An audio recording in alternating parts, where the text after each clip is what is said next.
All this, even as we have continuously been engaged with the stakeholders, and the interest of education and health has been prioritized. When we're talking about education, from a child in a daycare center, portion for women, lactating mothers, till the level of getting skilling done, and also for artificial intelligence and digital reading material for students and in school and colleges, every aspect of education, and bringing in that dimension which is so critical for health, daycare, cancer centers, and making sure more medical seats are available. These are kind of things with which I'm trying to highlight. The approach in this budget has been pointed on areas which definitely need immediate intervention, outlays, and action along with the states. So Vikasit Bharat is not just being described. I've given you also what we mean by Vikasit Bharat, or what is it that we expect to achieve for Vikasit Bharat. So this budget actually has given you several things on which you can understand how this economy is being planned to take forward a route towards Vikasit Bharat. Secretaries have joined me. All of them would also come in to explain or answer and give clarity and so on. But one thing which I certainly would like to highlight is responding to the voice of the people, which is what Prime Minister Modi is known for in his administration. It's a very responsive government. And as a result, the income tax simplification, which I announced in July, is already completed in its works, and we shall bring the bill in the next week. So the income tax simplification, about which in July budget I have gone in detail to say, the work is completed within 6 months is what I said. Within 6 months we've brought the bill. It will be coming into the parliament next week. So if we are talking of reform inclusive of taxation, the work is done. This budget also speaks about rationalization in customs. Tariffs are being brought down, tariffs are being simplified, and also the basket which consisted of so many different tariffs for so many different commodities are now reduced. 8 were taken off earlier, 8 has been taken off now. So whatever remains now, 7 I think remains, and that is all about India's tariff picture. So the usual narrative which goes on, saying is India being too heavy on tariffs? No, you find that we've drastically reduced and also simplified. So this budget has so many things for all of us to talk about.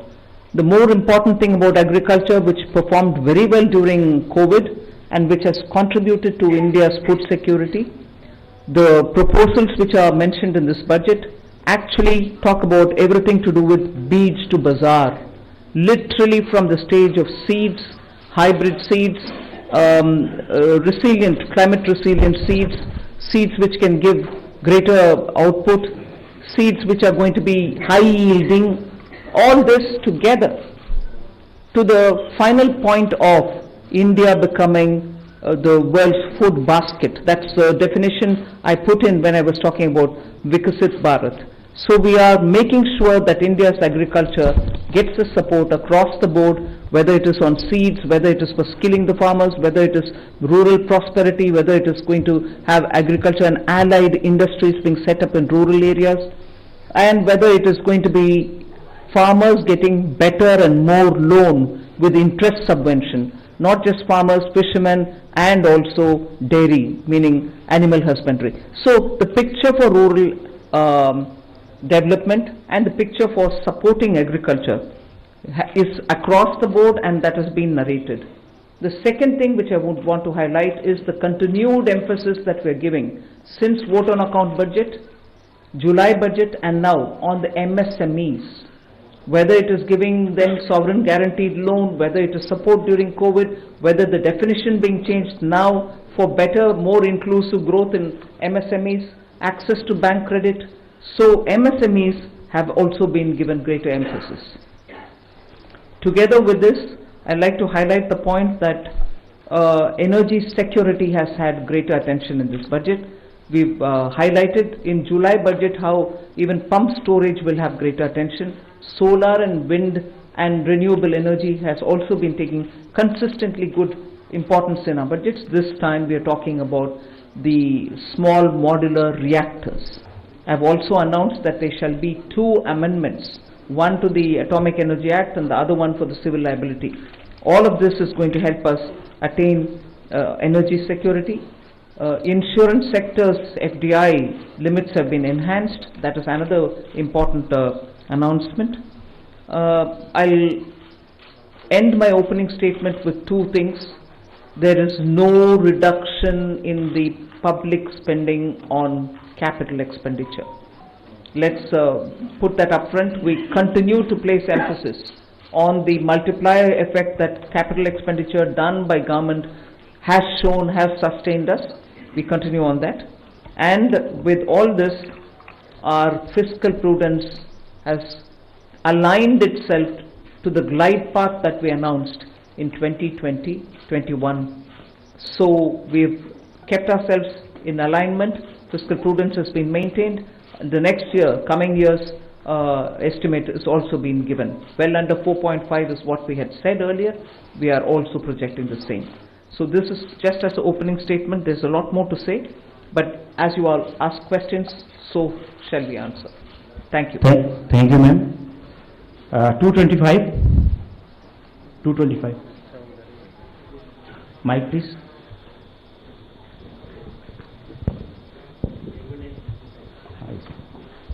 Ma'am, this is Shrimi Chaudhary from NDTV Profit. I just wanted to understand, ma'am, here.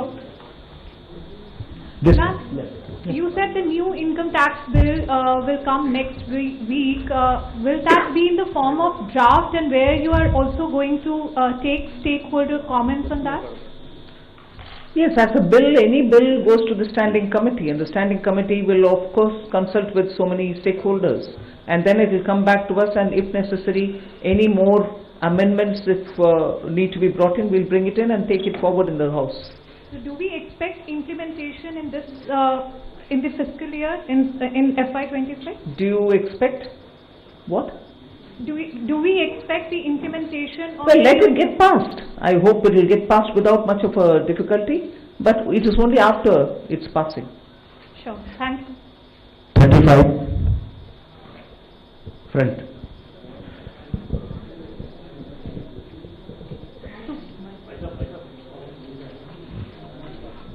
Ma'am, Timsi Jaipuria, this side from CNBC TV 18. As you said, this is a very responsive government, which is why government decided to give these tax rebates. But given the structure that you have announced, ma'am, up to 12 lakh is the rebate. Any reason why this rebate has been hiked from 7 to 12 lakh? Is it that the incomes or salaries were not growing up to the mark, which is why government thought that this rebate needs to be given? And also, how do you make up for this 1 lakh crore of revenue loss? Will it not impact the budget estimates? Where will you get this money from?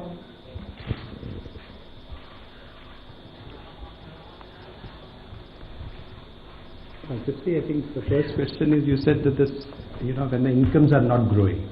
This is an income tax. Only when there is an income, then we are talking of the tax. So income has to grow to the level to discuss about the tax. Now, why from 7 to 12 lakh? It is something like, it was earlier 2.2 lakhs. When 2014, it became 2.5 lakh, nobody is going to pay tax. Then there was a 2019 that, we said 5 lakhs, nobody is going to pay tax. And we said it was raised to 7 lakhs.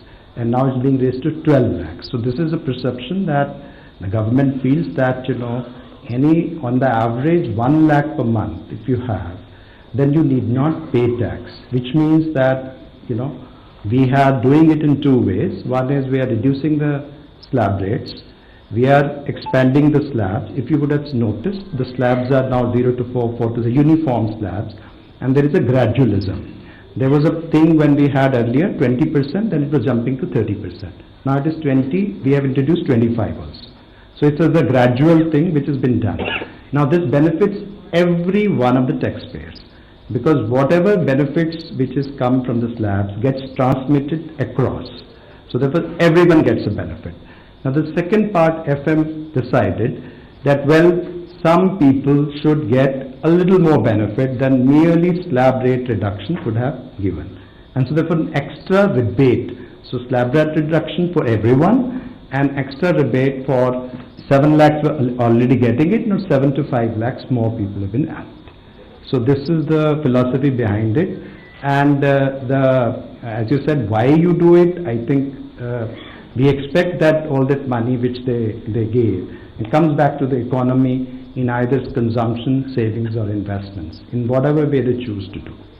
I just want to add to that. If you compare what we've done today with what prevailed in 2014 under the Congress government, what we are, most often the narrative is we should put money back in the hands of the people. I want to please give this comparison for your consideration. If you compare it with the 2014 tax rates under the Congress, for somebody who's earning 8 lakhs, nearly 1 lakh more money is in their pockets today because of the amendments that we've brought in. Meaning, 1 lakh income tax in 2014 is 0 income tax now. So that money is going back to the people in their hands for those who are earning 8 lakhs. For those earning 12 lakhs, 2 lakh was the income tax in 2014 versus today 0 which is proposed. Meaning nearly 2 lakh more money in the pockets of people who are earning 12 lakh.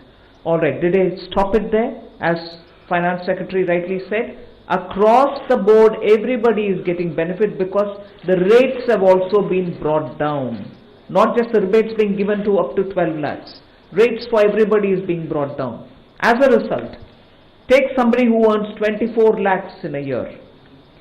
The income tax on them in 2014 was 5.6 lakhs. 2014. For them, now it is only 3 lakhs.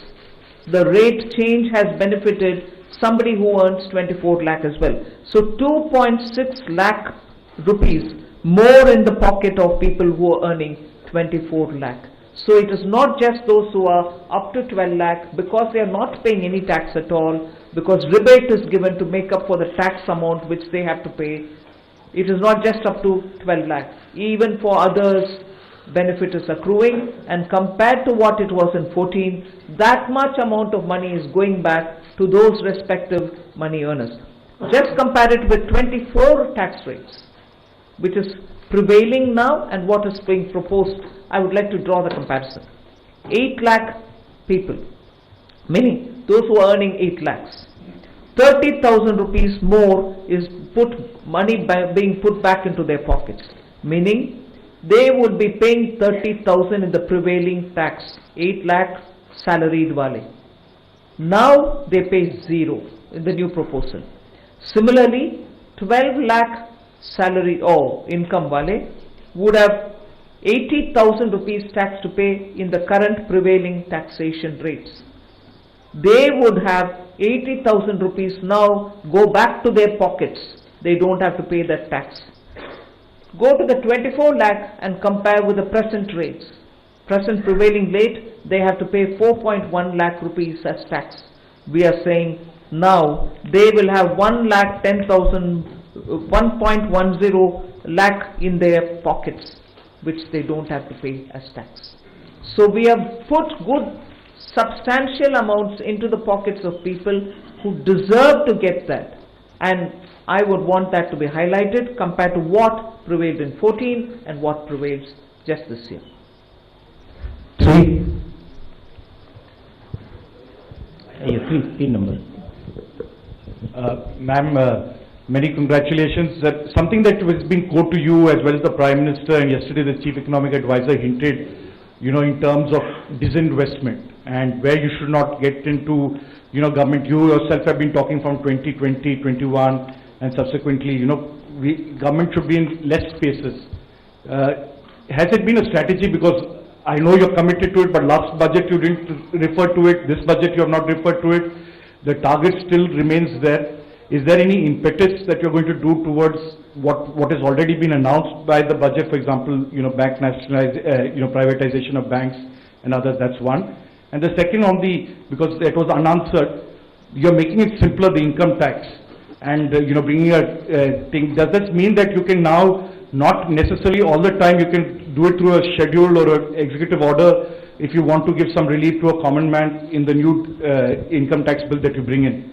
No, giving relief any time will have to go to the parliament, because if we are giving fiscal, relief to people, it has to have approval from the parliament. So but what the tax simplification really means is the complication in the language, the circuitous way in which they were explaining things, and adding too many exemptions. You will realize that when we brought in the new tax regime, we didn't want the old tax regime imitated or copied. In that, there are several exemptions given in the old regime. In the new, we didn't want to give any, because we wanted a simple, straightforward tax regime in which the rates can be brought down. That's what we've done even now. So the act itself had to be simplified. The attempt now is that. And on the disinvestment and... No, all that will continue. There won't be a relenting on any of this. On disinvestment, if I can add, you see, the last time July also the similar questions were asked. We have actually since then a value creation strategy, which was actually well explained at that time also. There is no disinvestment target per se. Disinvestment and dividend are both looked at together, because both are money and money is fungible. And it has got 5 elements. The first element is that we are saying CPSC's performance. The second is we say that we should have communication of performance. The third we say that the capex of the CPSC, which is important, as you know, in terms of accelerating growth. The fourth is the consistent dividend policy. And the fifth is there is a calibrated disinvestment strategy. And the disinvestment also is there. The listing is a part of disinvestment itself. So if you really look at it, both dividend and disinvestment is about 80 to 90,000 crore per annum are being raised, but in a manner which are beneficial to the minority shareholders who are there in all our listed companies. 65. That's it.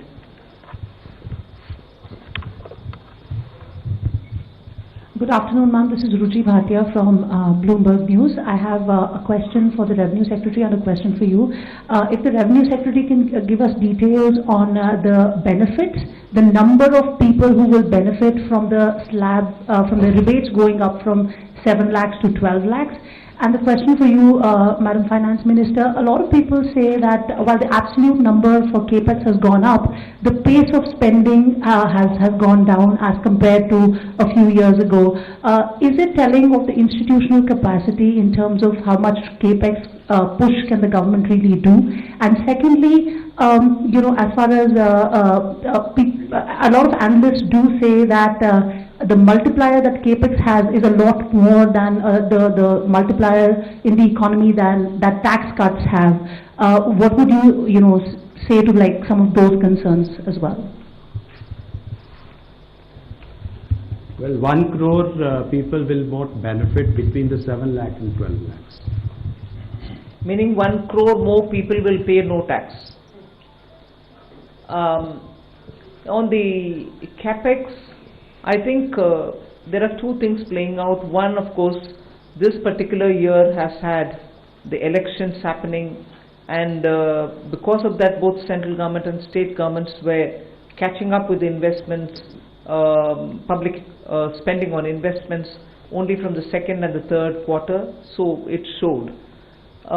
It's equally true that when fundamental requirements are taken care of, when you're bringing in additional overhead, there is a pace at which those additions happen.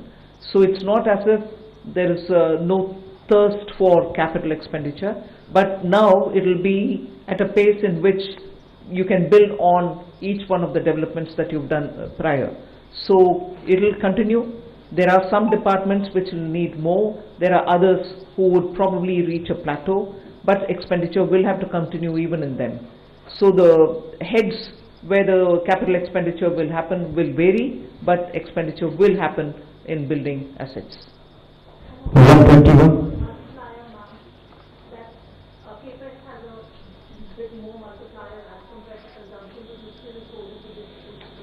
No, capex is also continuing. I have not foregone capex to give for revenue expenditure or consumption expenditure.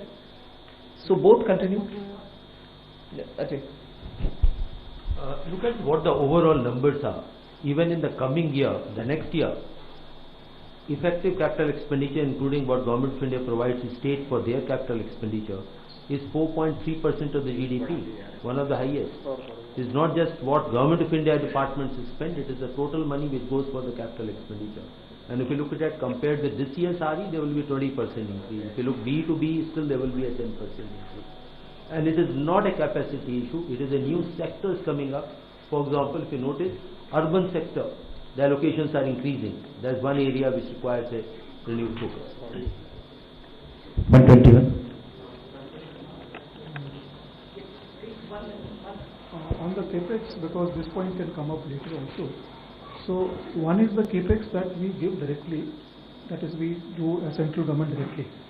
Other is that grants that we give to the state governments, for the state governments to do capex. For example, for Pradhan Mantri Gram Sadak Yojana, for example Pradhan Mantri Awas Yojana, and so on and so forth. So if you also include the grants and aid for creation of capital assets, the total amount has gone up to 15.48 crores in the budget estimate for the next year, which is more than 15% increase over the current year's RE. So that is a substantial increase, whereas you consider that the overall expenditure, that is revenue plus capital, has grown by around 7% in the next financial year as compared to this year's RE. So this is almost twice the aggregate growth in the expenditure. Yes. I would like to also add that on top of this 15 lakh crore capex, which is 11.2 there, and an extra money which goes into revenue but goes in capital building at the hand of the states, the CPSE, the Central Public Sector Enterprises, add about 4 lakh crore as capex from their own resources. So that's also the capex which goes in, and that is not counted here. Mike on. Tarun Sharma from Zee business. Ma'am मेरे दो सवाल हैं। एक, ma'am आपने insurance की जो FDI limit है वो 74 से 100% करिए, तो क्या मैम जो इंश्योरेंस अमेंडमेंट बिल था उसकी जो बाकी रिकमेंडेशन है उसको रिजेक्ट किया गया है, सिर्फ इसी को एक्सेप्ट किया है 74 से 100% का? दूसरा मैम, मूडीज ने कहा है कि जो पब्लिक डेट है स्टेट और सेंट्रल का वो अभी भी 80% है, इस वजह से हम रेटिंग अपग्रेड इस बजट के अनाउंसमेंट के हिसाब से नहीं कर सकते। तो do you think is there concern for the on the public date?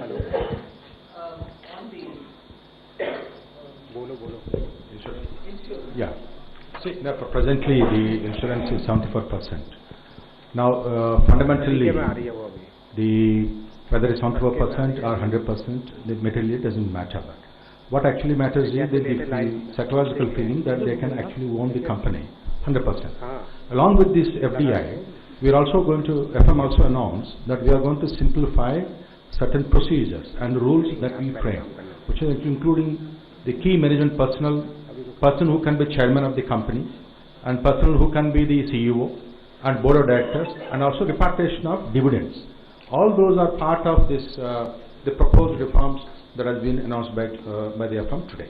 And sir, what about the other recommendation on the draft insurance amendment bill? That's what we are actually bringing. The draft insurance bill is the one FM has announced, but the main point she has mentioned that 100% FDI, including simplification of existing rules for FDI. The draft bill is also coming. Is coming. Answer this. Yes. And then the public debt on the public. Period number 2, Finance Minister has also announced, this answer completes his question, the roadmap for fiscal consolidation by the centre, and please have a look at the FRBM statement which carries the different scenarios, and over a period of next 6 years how that will be brought down. Similar one, VAT has to be done through the state governments as well. So it is a process which is on. Number 2. Hello नमस्कार ma'am, मैं आलोक प्रियदर्शी हूँ CNBC आवाज़ से। Ma'am मेरा सवाल है कि middle class के लिए काफ़ी बड़ी राहत है, 12 लाख तक जो टैक्स छूट दी गई है। इसमें आपने बजट स्पीच में कहा जो कैपिटल गेन से लोग कमाई करेंगे उसको इसमें शामिल नहीं किया गया, उस पर नॉर्मली टैक्स देना पड़ेगा जो स्लैब के रेट से है। तो ज़्यादातर लोग आजकल मार्केट में इन्वेस्ट करते हैं, उनको लॉन्ग टर्म इन्वेस्टमेंट होते हैं, उनको कैपिटल गेन्स होते हैं कई तरह से, उनको बाहर रखने का, उनको केप्ट असाइड रखने का क्या रीज़न है, क्या उसके पीछे वजह है? रेवेन्यू सेक्रेटरी उसके ऊपर ज्यादा विस्तार से बोलेंगे। बाहर रखने वाले चीज नहीं है, इनकम का कैलकुलेशन कभी भी वैसे ही होता है, उसमें कैपिटल गेन्स का जोड़ते नहीं है। मैं स्पष्टता के लिए उसको जोड़ रखा है उधर सेंटेंस पढ़ने के समय। ये नया मेरा पद्धति नहीं है कि इसको अलग रखो उसको अलग। Income calculation in general is done without the capital gains. You want to explain it, please? Capital gains tax जो है वो हमेशा से रेट से अलग है, नॉर्मल इनकम से अलग है। यदि नॉर्मल इनकम में होता, शामिल होता, तो यदि 30% के ब्रैकेट में कोई होता तो उसके कैपिटल गेन्स में 30% टैक्स लगता, तो वो क्या मान्य होता? तो कैपिटल गेन्स को एक अलग टैक्स की व्यवस्था की गई है जो कि कम है। वो इसलिए की गई है कि रिस्क उसमें है और उसमें लोग रिटर्न करते हैं कैपिटल मार्केट को बढ़ावा देने के लिए, तो उसमें 12.5% हमने टैक्स लगाया, तो वो एक अलग रखा जाता है। उसमें एक अलग एग्जेम्पशन लिमिट भी है। यदि वो एक साल में कैपिटल गेन्स आपको इज इट 1.25 लाख 1.25 लाख यदि हो तो वो एग्जेम्प्ट भी होता है, तो और यदि शॉर्ट टर्म हो तो वो 20% होता है, तो वो एक व्यवस्था अलग है। और नॉर्मल इनकम की व्यवस्था है जो कि स्लैब रेट और उससे काउंट होती है, तो इसलिए वो अलग ही है। कंफ्यूजन ना हो इसलिए वित्त मंत्री जी ने स्पष्ट उसको कर दिया था स्पीच में, क्योंकि ये कंफ्यूजन की संभावना थी कि सब लोग ये समझेंगे, तो उसको स्पष्ट किया गया। 46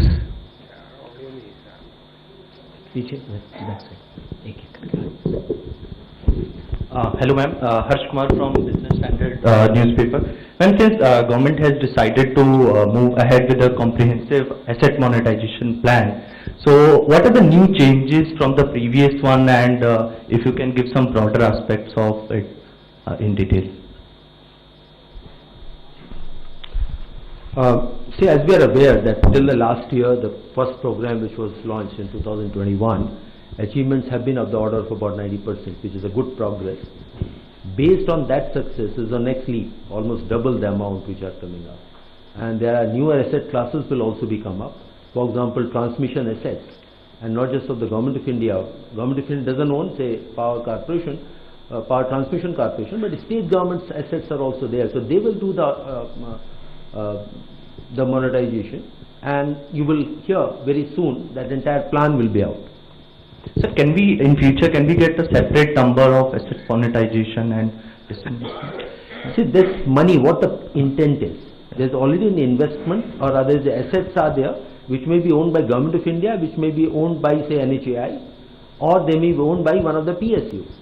They disinvest, not disinvest, they monetize that asset and use that money to build a fresh or a new project and a new asset, plow back that money back into the economy. So these are not necessarily money coming to Consolidated Fund of India. Very rarely the money comes in. NHI doesn't invest, money remains with them, they build another road by using that money. 13.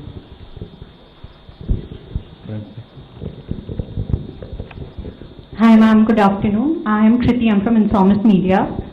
So right now you just said that your fiscal prudence has finally aligned with your glide path that you had announced in FY21. This year you have given a new roadmap, so mentioned debt to GDP roadmap. You aim to bring down your debt to GDP ratio to 49 to 51% by FY31, considering the nominal GDP would be in the range of 10 to 11. So based on that, and you said that you will peg your fiscal deficit in a way that it goes on to bring down your debt to GDP ratio. So is there a rough estimation of what kind of fiscal deficit you may have by FY31? And secondly, on 31, when you aim to bring down your debt to GDP ratio. Secondly, on funding of fiscal deficit for the next fiscal year, you have brought down the borrowing from small savings from considerably low, 16% low from last year. is there any reason for the limited optimism? Earlier it used to finance 25% of your deficit, now it's going to finance 22% of your deficit. So if you could just elaborate on if there is any reason for that. Thank you. First of all, that what is going to be the fiscal deficit in nth year from now? The path is very clear that debt to GDP ratio will be on a declining path, depending upon what the growth rate in the economies are, what kind of a stimulus measure or a further consolidation measures would be needed. And the roadmap does envisages three scenarios: mild, moderate and high level of consolidation. So do your maths there, that the range is coming up. In the best case scenario, the highest growth rate and highest level consolidation can go as low as 47.5%. Very low growth rate, etc., it comes to 52. What the goal is taken is 50 plus minus 1%, and that's showing that physical response to needs of the economy. So that is the goal, but overall trend has to be declining trend. And just see the record. 2021, Finance Minister announced will come down to 4.5 next year. This year we are 4.8, next year is 4.4. This is a track record, that's what we follow. Your next question? Small savings, borrowing from Small savings. Here the interest rate, if you notice in the last 2 to 2.5 years, are being set in a manner so that there is neither an incentive nor a disincentive to come to small savings. These are the numbers where we see the trend, and based on the trend we project it. What is being overall is being monitored and watched or set is the overall fiscal deficit, overall borrowing. If more is coming in small savings, less from the market. If less is coming from the small savings, more will be from the market. So our assessment numbers are slightly lesser than this year, and to that extent market borrowings we have indicated, which will be slightly less than the current year numbers, marginally lower are there. But if there were to be more inflow of small savings, to that extent market borrowings will go down. And as you are aware, we do set the calendar every half year. 51.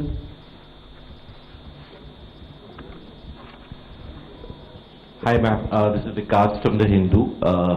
First of all, you've left us with very few questions after that announcement of the direct taxes front.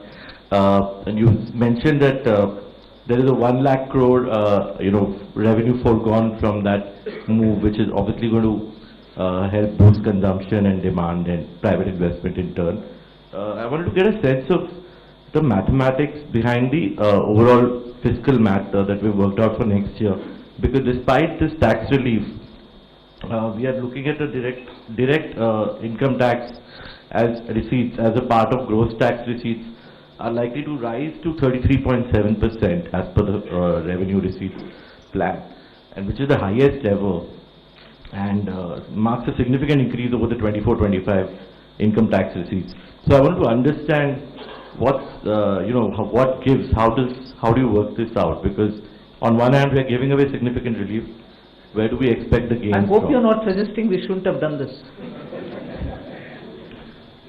Are you? I hope you're not suggesting that we shouldn't have done this income tax, giving money back to people through rebates and other ways. No, I'm just curious where we expect the buoyancy coming from. That's fine. All right. Yeah, that's what it was answered at that time. Anyway. Okay, let me just see, we are talking about personal income tax, taxes on income, and we had 19.7% growth in 22-23. We have 25.4% in actual terms, and 23-24 we had 25%, and 24-25 if you take the RE figures, growth is likely to be 20%. And what we have proposed for 25-26 is a growth of 14.4%. So we have moderated. I mean, we have been growing 20% almost on this plan, and we have made it 14%. Now coming to buoyancy, our buoyancy was in for the taxes on income was 2.65 in 23-24, and 24-25 expected buoyancy is 2. And the buoyancy which has been assumed for 25-26 is 1.42. So you would see that we have assumed a moderate buoyancy looking into the sacrifice of revenue which has been done. So we have done our math. Thank you. 9. Hello. Good evening, ma'am. Considering the government's measure to put more, sorry, this is Chetan from Business Today.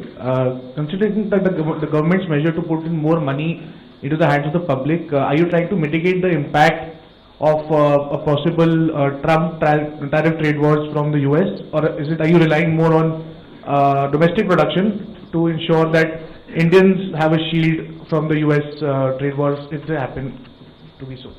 Well, I don't think we've gone that far to justify this income tax rate reduction. We've responded to the voice of the people and also made our own assessments, and therefore we've given this. And I thought there was an allegation also that we didn't respond to what may come through the US administration's tariff whatever decisions. Well, I don't think these two are connected, at least in the way in which we like to believe it. You may want to give a different dimension, but no, we have not done it with that intent. 64 at the back. Madam नमस्कार, मैं महावीर सिंह बोल रहा हूँ, freelancing करता हूँ। आपने income tax में बड़ी राहत दी है, हम तो 10 लाख की उम्मीद कर रहे थे, आपने 12 लाख कर दिए एकदम। और मुझे लगता है कि क्या सरकार इनकम टैक्स रिजीम से हटकर एक्सपेंडिचर टैक्स रिजीम की तरफ जा रही है? जो आप इनकम टैक्स में आपने कहा कि इस राहत से 1 करोड़ लोग इससे बाहर हो जाएंगे और इसमें कम ग्रोथ होगी, और दूसरी तरफ आपका जो टैक्स रिसीट है वो बढ़ता जा रहा है, पूरे बजट का आकार बढ़ रहा है, तो सरकार क्या एक्सपेंडिचर टैक्स की तरफ ज़्यादा झुकाव? नहीं, ये सिर्फ आने वाले साल के, मतलब अभी अप्रैल 1 से शुरू होने वाले साल के टैक्स प्रपोजल्स है। आप पिछले साल का रेवेन्यू को देख करके इससे ये कनेक्शन मत निकालिए। हम जनता के लिए, मिडिल क्लास के लिए राहत दिलाने के लिए प्रधानमंत्री जी के आदेश के अनुसार रेट रिडक्शन किया है, उतना ही है। 47. Just to add that to give you a data point, direct taxes are supposed to increase by 12.7% next year. Indirect tax, which is on the, say when people buy goods and services, is expected to increase by 8%. So that should answer your question.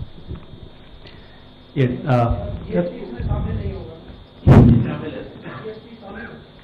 हमारी central amount शामिल है। एक इसी point पे और यदि हम देखें डायरेक्ट टैक्स और इनडायरेक्ट टैक्स का रेशियो, तो वर्तमान साल में आरई में ये 1.39 है, मतलब डायरेक्ट टैक्स लगभग 139% है इनडायरेक्ट टैक्स का। अगले साल ये 145% है, तो जो आप कह रहे हैं उसका उल्टा है, डायरेक्ट टैक्सेस पे अधिक अगले साल राशि प्राप्त होगी as compare to indirect tax. और यदि हम देखा जाए बॉयंसी जो है वो इनडायरेक्ट टैक्सेस में 0.82 है, क्योंकि कस्टम्स जो है वो कोई अभी हमारे लिए एक रेवेन्यू का साधन नहीं है, वो एक बॉर्डर मेजर्स है, और बहुत समय में हमने ड्यूटी रिड्यूस भी की हैं, क्योंकि बहुत ज़्यादा हाई टैरिफ लगाने से भी उसके ठीक परिणाम नहीं, तो ये भी नहीं है। और CGST और सेस में हमारा जो बॉयंसी है वो सिर्फ 1.08 है, तो आप देखेंगे कि वो उसमें कोई एक्स्ट्रा हमारा करने का विचार नहीं है। Ma'am, Prakash Pedashi from ET now. Yeah. The KCC limit has been enhanced to 5 lakh. So, any assessment on how this decision will boost rural consumption? Secondly, ma'am, the budget document mentions something about sharing transaction details of crypto assets. If you could elaborate. Sharing transaction details of crypto assets. Okay. Nagaraj, you want to say on the KCC?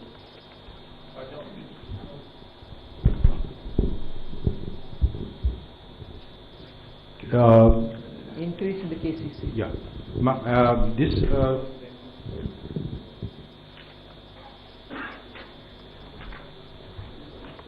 Let me respond to the question on the KCC.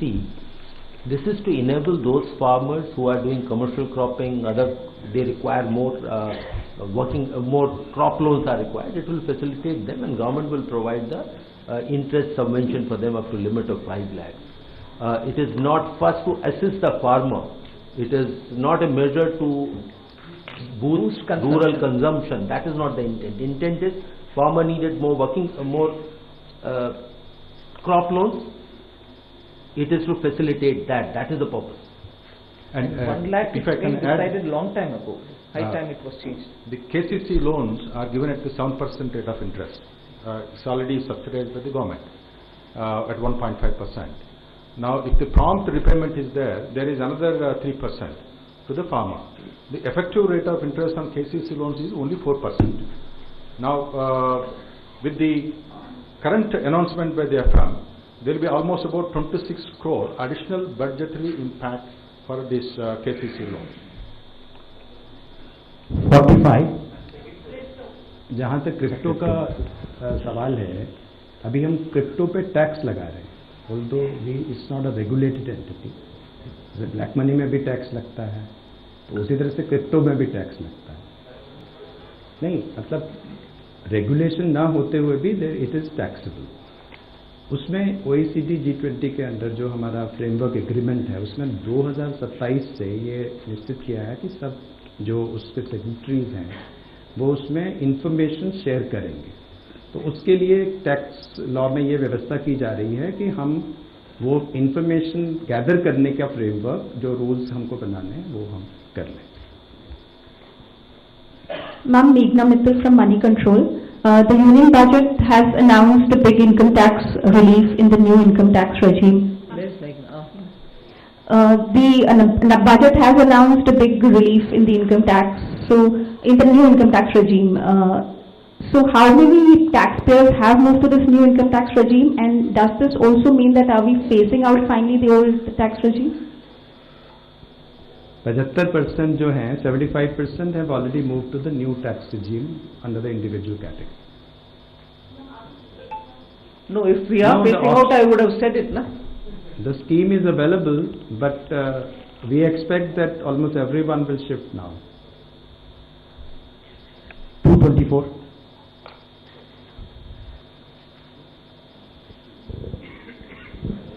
Good evening, ma'am. Shishir from Hindu Business Line. One of the popular scheme has been sovereign gold bond scheme.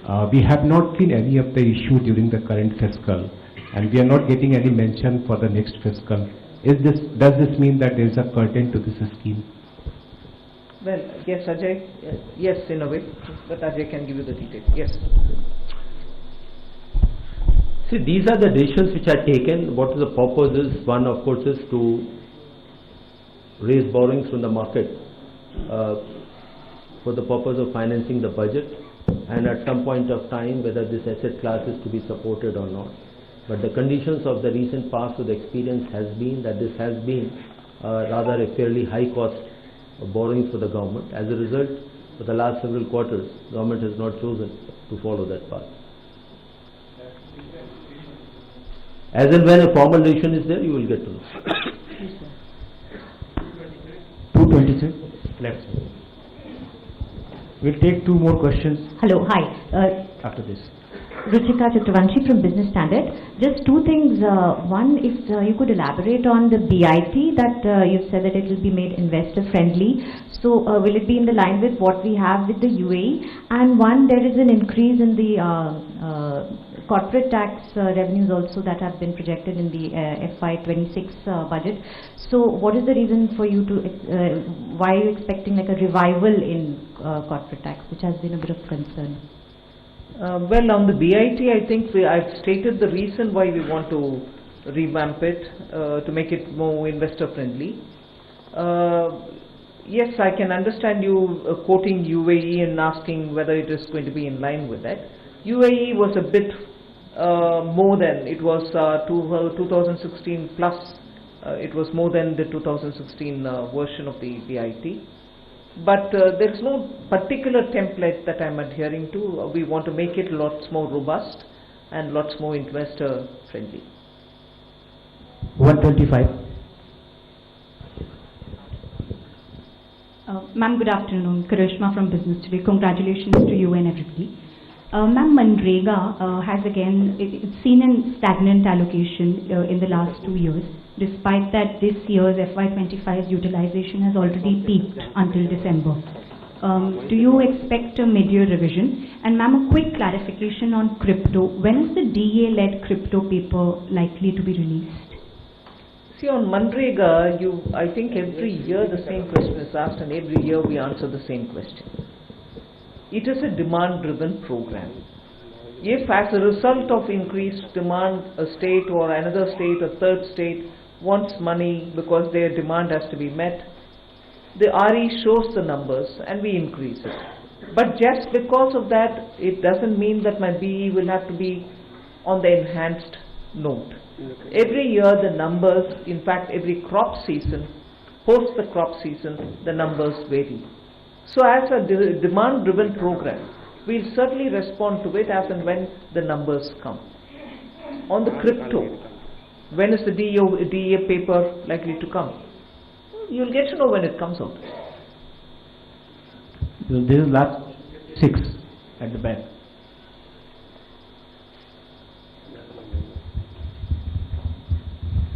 Ma'am, I'm Banikingar Patnaik from the Economic Times.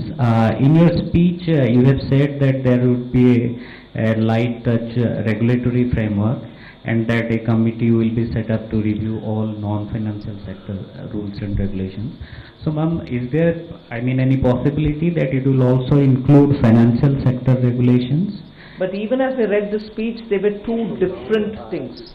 One for the non-financial and another for the financial. The financial is still being looked through the FSDC, whereas the non-financial is where we have appointed, or we are asking for an appointment of a high-level committee which will look at the regulations, particularly for compliance, for inspection, for certification. There are ever so many overlaps, friction points, pain points.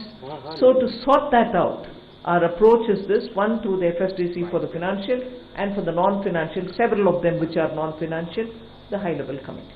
Ma'am, again, in the nuclear energy space, there is an announcement that there could be more private participation sought.